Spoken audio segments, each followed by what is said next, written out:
Je suis une fois allé accompagner un ami à un meeting d'affaires. Après avoir rencontré un potentiel investisseur, un potentiel partenaire, il fallait payer l'addition. On est parti manger, tout ça, discuter. Il fallait payer l'addition.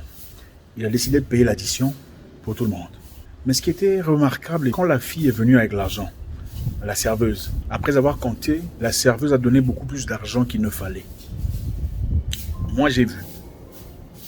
Le monsieur s'est tu, il a mis l'argent dans la poche, nous sommes partis. J'ai demandé à mon pote, est-ce que tu as vu ça? Il a dit, j'ai vu, mais peut-être qu'on n'a pas bien vu. Moi, j'ai dit, j'ai vu, j'ai aussi compté. L'argent qu'elle a rendu était un peu plus que l'argent qu'il fallait. Le monsieur est parti, mon ami est parti. Pour moi, c'était un drapeau rouge. Pour lui, non. Quelque temps après, ils ont commencé à faire leur business, ils ont travaillé ensemble, une fois, deux fois. Après, il a perdu une grosse somme d'argent avec ce monsieur qu'on avait rencontré, qui nous avait clairement donné des évidences. Quelle est la leçon ici? La plupart des fois, quand vous voyez une personne vous décevoir dans quelque chose, si vous regardez attentivement dans le passé, vous trouverez des signaux. Vous trouverez des éléments annonciateurs déjà existants que vous avez certainement ignorés.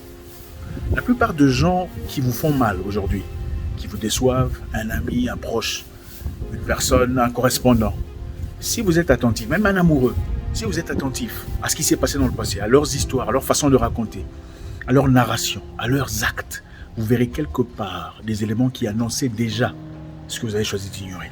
Je suis une fois allé chez un ami, j'ai vu son domestique, ou le jardinier, quelque chose, en train de toucher de manière inappropriée sa petite fille. Je l'ai remarqué, j'ai fait savoir à mon ami, je n'ai pas aimé sa façon de toucher l'enfant.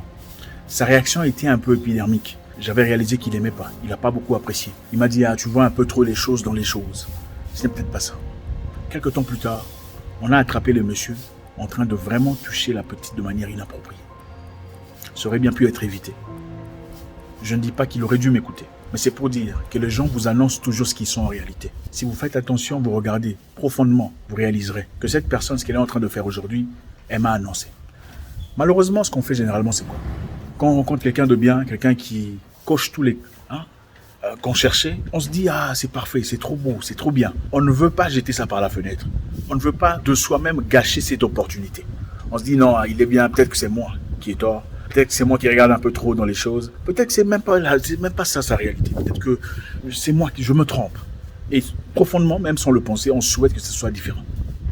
Ne regardez pas le monde tel que vous souhaiterez que le monde soit. Regardez le monde tel qu'il est. Ne traitez pas les gens tels que vous aurez souhaité qu'ils soient traités. Traitez les gens tels qu'ils sont.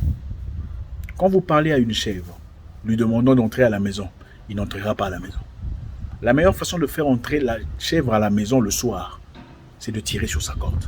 Parce que c'est ça le langage qu'elle comprend.